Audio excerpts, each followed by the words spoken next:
paklausyti jums, ar turite draugais migrantais? Ar daug migrantų tarp jūsų draugų? Nu ne. Ne. Ne? O kodėl ne? Nežinau, kažkaip tai nutrūko. Pats buvau kažkada tai emigravęs. Darbe dirba keli migrantai, bet apart darbo tai ne. Taip, nebendruomite su migrantu?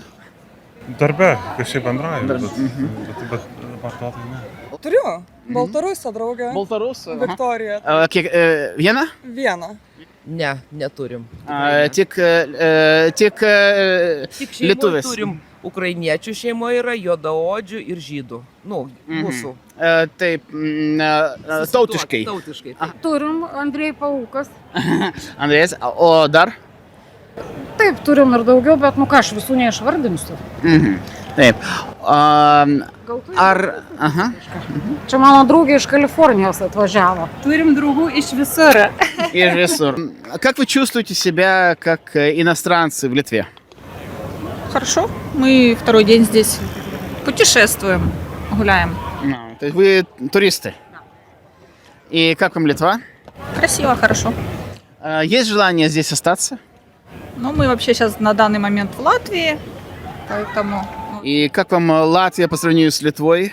и там хорошо. То есть вы не хотите поменять Латвию на Литву? Ну, там уже работа, там как-то привыкли. Но здесь тоже красиво, хорошо, да. Но вот как... Ну, красиво. Да, вот вы уже общались с местными? Нет? Просто приехали? How long have you been in Vilnius? 2 days now.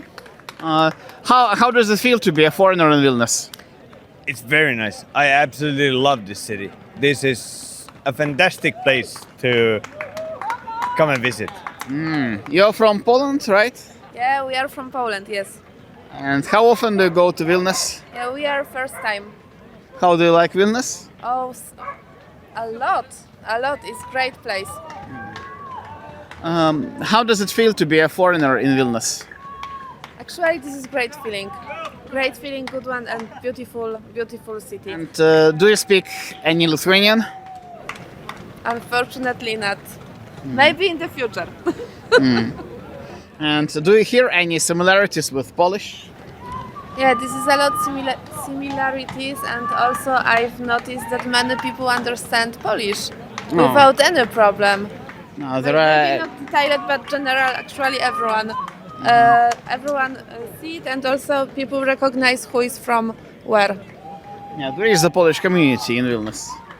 Yeah, I think that yes, because this is a lot of Polish people here around. Yeah. Как давно вы здесь живете? С октября 2024 года. То есть уже 2 года. Скажите, вам удалось за это время как-то интегрироваться в общество? Чувствуете ли вы себя вот частью Литвы? Интеграция – такой медленный процесс. И в первую очередь это язык. Сложный? Ну, сложно учить и сложно запоминать. Integracija, tai prisitaikyti gyventi svetimoje šalyje, kad čia būtų patogu ir tiems, kurie atvažiavo, ir tiems, kurie gyvena. Kas yra integracija? Integracija. Nežinau. Užsieniečių integracija. Užsieniečių integracija. Taip. Nu, priėmimas į mūsų kultūrą. Lietuviams labai, kaip sakyti, доброзичливі українською, тобто draugiškai. Draugiškai, taip. Ir man labai patinka gyventi Lietuvoje ir, atsiprašau, ir aš dirbu Vilniuje ir aš mokausi ir ačiū Vilnius ir visiems lietuviams už namie. What do you think foreigners' integration is? This is good question, but quite hard. I think that if people are open, this is, everywhere is something great. And yeah, what is the integrity? If we would like to know more about country, and we start looking for and observe the people and everything in the town. We always find it. O kas yra integracija? Čia nežinau, man atrodo, nelabai galėčiau sakyti tikriausiai, nes O kaip užsieniečiams integruotis? tai manau yra programos, yra lietuvių kalbos mokymais programos, yra, aš nesu įsigilinęs, bet manau tikrai yra kažkiek padaryta iš valstybės. Ir viskas apie kalbą?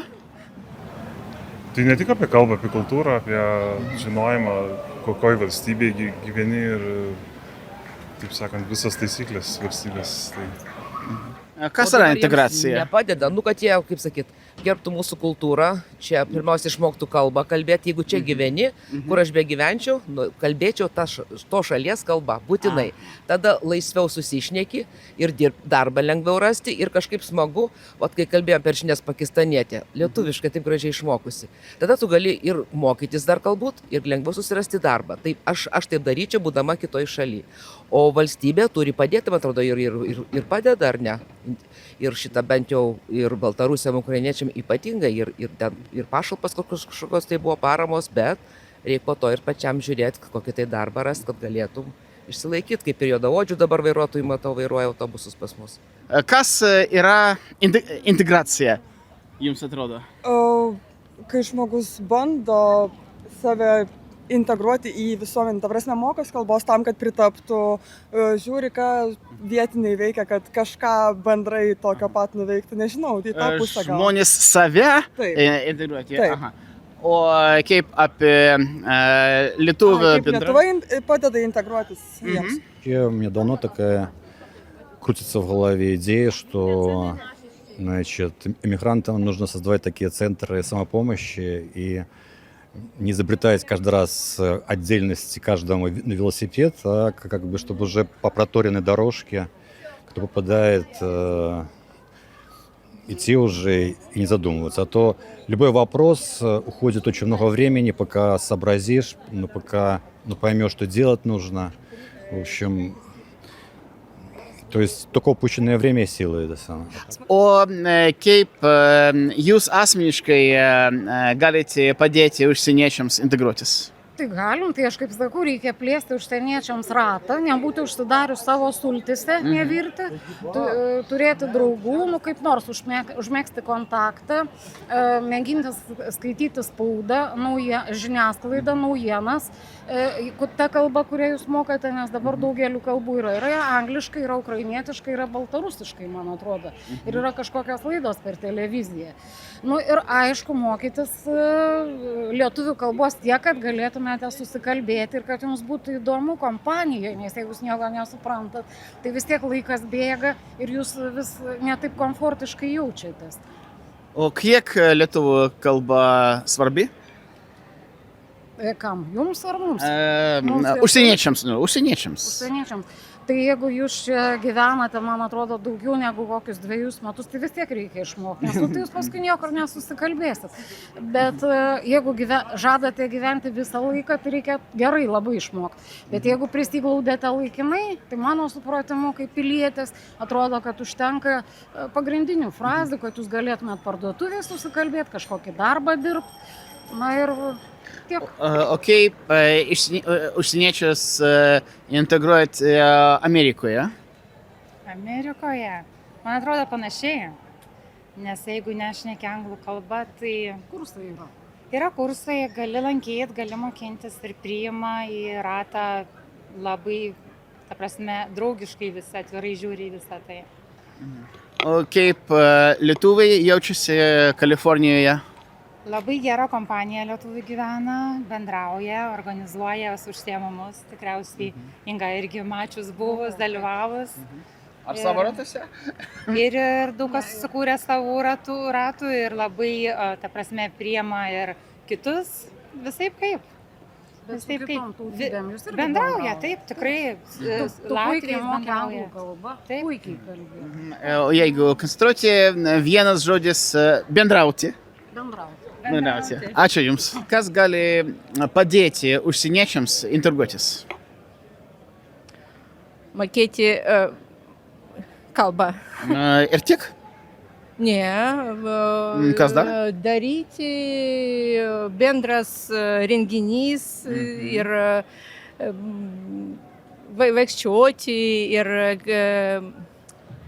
pabendrauti su lietuviams ir aš nežinau, kad tik, bet čia truputį sunku. Ačiū Jums. Ačiū Jums. Do you speak any Lithuanian? Unfortunately not, no. Have you learned anything? Not so far. But I'm trying to. Do you have any tips? Learn, learn. What should I learn? Words, songs, books, films, whatever. To begin with, what is the first thing that I should learn? Alphabet, maybe. Alphabet, but I know A, B, C, D. Well, in Lithuanian, it's a little bit different. Okay. All right. And do people mostly talk to you in English here? Yeah. So far, everyone I have met so far is speaking English. And also, one thing what I like about this city, because it doesn't matter where you go, everyone is very welcoming. And when they notice that I don't speak Latvian, Okay. they switch to English and still keep the same, how should I say, like they're still very polite and keep their mood. Do you think knowing the language is important for to be integrated in the Lithuanian society? Yeah, I think so, definitely, because I mean, it's also, I think it's your obligation if you want to integrate the country. You need to learn the language and the country's customs, or like everything. So and I feel a bit ashamed that I don't know how to say, for example, how can I have a beer in? Because I would like to know that. Allows, Can you teach me? Taip. Allows. Allows. Some beer. Allows. Прошу, please. Okay. Вспомните, как начиналось. Начиналось плохо, потому что мы уехали с войны, да. Что, детали? Ну что именно? Ну, спасибо Латвии, приняла, помогла, да. А в чем была проблема и в чем помогла Латвия? Жилье, питание первое время, работа. То есть мы можем работать как латыши местные, да. Медицина. Как язык? Ну, по чуть-чуть учим. Учите латышский? Как вы думаете, насколько знание местного языка важно для интеграции иностранцев? Не, ну важно, конечно. А может, еще что-то есть, что-нибудь, может, более важное, чем язык? Не, ну язык, конечно, в первую очередь. Если именно здесь оставаться, если то язык нужен однозначно, конечно, да. Ну, тоже ж курсы есть бесплатные. А с кем вы, вот когда приехали, общались в Латвии? С местными или с иностранцами другими? Или в своем кругу? И в своем кругу, и с местными тоже, да. Да, латыши хорошо приняли, да, молодцы. Спасибо Латвии. Спасибо Латвии, спасибо странам Балтии вообще. Молодцы. And what can help foreigners to integrate? Help for foreigners? Maybe some kind of money in other language than Lithuanian, because sometimes this is quite confused. What do you think about Lithuanian? Like language or like Yes, a country? language. I totally not understand anything, to be honest. Do you think it would be hard for you to learn Lithuanian? I think so, yeah. I think so. But maybe that will be opportunity to try. Who knows? Ir kaip padėti migrantams? Tai čia, manau, labiau yra valstybės reikalas ir... Valstybės reikalas. Valstybės, taip, manau, reikalas. O žmonėms ką daryti? Valstybės reikalas suteikti galimybę, o migrantams pasinaudoti galimybę. Manau, čia yra du esminiai dalykai. Ir norėti pasinaudoti galimybę. Čia, man atrodo, yra. Ar kalbate kalbos? Ar žinote, ar kalbate angliškai galbūt? Angliškai. Nu. Gerai, ačiū Jums. Ar galite šiek tiek padėti kažką? Ar tai viskas? Asmeniškai? Nu, mes padedam šitą Ukrainai, tai smarkiai visą laiką, o kažkaip tai tiesiog net nežinau, va dabar va, ruošia tos bus kursai lietuvių kalbos, tai jau vat vienas dalykas, o kita tai tiesiog ir pačiam ieškoti, žiūrėti, kokie renginiai vyksta, visur eiti, viską ir... O padėti, aš manau, su kalba dabar, jeigu padės, bus kažkiek, nu ir dėl darbo turbūt padeda kažkiek, aš net nežinau, imigracijos tarnyba, ar ne. Nežinau tiesiog. Aš tai už tai, kad reikia padėti, bet ir kad ir mes padė, ir mūsų valstybė, bet ir patys, kurie čia atvažiavę gyventi ir mokytis dirbti, irgi norėtų ir stengtųsi prisidėti prie... Jų šalis. Taip, irgi turėtų, ne jų šalis. Tas žmogus, kuris čia atvažiavęs yra iš kitur ir pats turi ieškoti būdų, kaip čia jam geriau kažką daryti, jam tikrai padės, aš manau. Patiems. Ir patiems, taip. Ir patiems. Ačiū Jums labai. Nu, ne kažkas, sėkmės. O šiaip jo, aš, pavyzdžiui, asmeniškai ją, jeigu jinai tik tai nori, visą laiką mokau žodžių, kuriuos jinai nori išmokti, nes šiaip per 3 metus labai gerai kalba lietuviškai, galėčiau pasakyti. Ir jo, jeigu kažko klausia, visą laiką padeda, mes lietuviai, ta prasme, visą laiką, aišku, vaikinai padeda ne taip mokytis lietuvių kalbos kaip moteris, mes sąžiningiau, nes vaikinai moka keiksmažodžių vietoj normalių žodžių, bet taip. Stengiamės padėti, kad pritaptų, kad jaustas pasimti visur kartu, vežiotis, kai gyvenau Šiauliuose, irgi turėjau baltarusę draugę, ukrainietę draugę. Tai visur mes įimdamės kartu, kad jinai jaustas rūpima, mylima, sava čia, kad nesijaustas stumta ir svetima atvykus čia į mūsų šalį. Tai jo, stengiamės juos priimti, kad jie jaustas savi. O kaip padėti kitiems užsieniečiams? Tegu nebijo tiesiog užklausti, mes nesam lietuviai tokie nedraugiški, kaip atrodom iš veidų, nes mes atrodom susiraukę, bet tiesiog prieiti, paklausti, mes visą laiką pagelbėsim, padėsim, atsakysim. Kas svarbu dėl integracijos? Ar tik kalba, ar ne tik kalba, ar kalba? Ne vien kalba, aš manyčiau, kad tiesiog žmogiškumas. Žmogiškumas, aha. Visą laiką žmogišкумас visą laiką padės išspręsti viską. Смотрите, давайте это коротко обсудим. На самом деле за процесс интеграции отвечает принимающая страна. То есть, по сути, ваш ответ говорит нам о том, что в Литве нет таких организаций, куда вот белорус, приехавший пару лет назад, мог бы обратиться. Вот есть? Обращались вы куда-то? Да, это и Департамент миграции, и Красный Крест, и диаспоры, само собой, Центр национальных меньшинств, вернее, Департамент национальных меньшинств. Но этого все мало, потому что есть... Чего не хватает? Не хватает, знаете, я сейчас приехал, я потратил больше 1,5 лет на то, чтобы понять, что здесь делать и как вообще действовать. А можно было это все узнать за 1-2 месяца и не изобретать велосипед. Может быть, нужна какая-то памятка новоприбывшему? Нет, не столько памятка, сколько нужно такое сообщество самопомощи в этих вопросах, когда могут сами мигранты делиться своим опытом с другими такими же, чтобы рассказали элементарные вещи, как тут что происходит, куда ходить, как решаются вопросы, сколько это время занимает. Такие вещи чисто технические, и было бы все намного проще. А так... И таких мест у нас нет?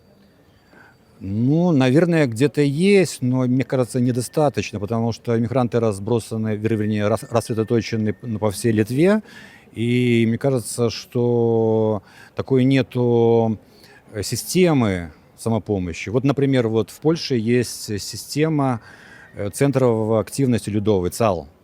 Только они там решают вопросы местные, коммунальные, что-то такое. Но они это делают методом самопомощи. И, в принципе, я думаю, что такой бы метод использовать можно было бы здесь, только в среде иммигрантов, потому что у всех, я думаю, проблемы и вопросы практически похожие. И какой-то опыт, обмен опытом был бы очень полезен, и вообще это бы дало возможность больше общаться, потому что коммуникации очень важны, контакты, особенно в какой-то своей ментальной среде. И это очень важно. Но другое дело, что чтобы такую систему... Поляки создавали эту систему где-то порядка 15-20 лет. То есть это не делается, и тем более, что они так занимаются этим очень целенаправленно. И, допустим, чтобы сделать подобные такие центры для мигрантов самопомощи, это должно быть и желание литовских властей, вот, и желание самих мигрантов, а самое главное, какой-то позитивный пример, чтобы этот позитивный пример можно было размножать. Я не знаю слова как. Вот. Распространять. Вот скажите, вы сказали, что учите литовский. Какой у вас сейчас примерно уровень владения языком? А1, А2, Б1? Вот я вернее, топчусь на А1. И, значит, я кинулся сразу учить очень быстро. Где учите, если не секрет? И удалось ли найти бесплатно, может быть, курсы? Я нашел сразу, потому что были курсы бесплатные при центре нацменьшостей. Вот. И хочу сказать, что если сильно начинаешь, и у тебя нет, вернее, опыта обучения, то получается такая каша в голове, и потом приходится останавливаться, покуда это все там утрясется. И поэтому я считаю, что нужно очень спокойно двигаться. И очень важно, чтобы была еще такая позитивная обстановка при этом, потому что если... То есть это долгий процесс, это больше года только нужно, чтобы А2 выучить, получается? Спросите литовцев, сколько они русский язык учили, столько и русским выучить литовский. Это самое. Лет 10. Скажите. 2 года это усиленно только этим заниматься. Вот, допустим, я слышал, в Германии 1,5 года отводится для иммигрантов только на изучение языков. То есть они берутся за иммигранта и обучают его очень целенаправленно. Не знаю, это правда или нет, но мне кажется, это правильно. И стипендию еще платят. А я не был там, не знаю. Скажите, сильно ли вам мешает интегрироваться языковой барьер? Вот вы, например, владеете английским языком? Как для белорусов здесь особого барьера нету, потому что очень много еще поколения советских людей. И литовцы сейчас легче идут на контакт и с пониманием относятся. Если у тебя есть желание интегрироваться, то это приветствуется, и всегда такая положительная реакция есть А негативного опыта не было, где отказывались, например, из-за геополитической обстановки с вами говорить по-русски? Да нет, такого не было. Было другое. Сколько ты можешь учить этот литовский язык, уже давно должен говорить. Вот это и есть. То есть хотят, чтобы быстрее все выучили и разговаривали по-литовски. А как вам инициатива, последний вопрос, мэра Вильнюса Валдаса Бенкунскаса о том, чтобы виды на жительство привязать к экзаменации и уровню владения языком? А мне кажется, что у вас и так тут уже напринято всяких законов, посмотреть хотя бы, какой будет результат этого. А завинчивание гаек это до определенного момента, потом придется их опять отвинчивать, потому что должен быть положительный результат.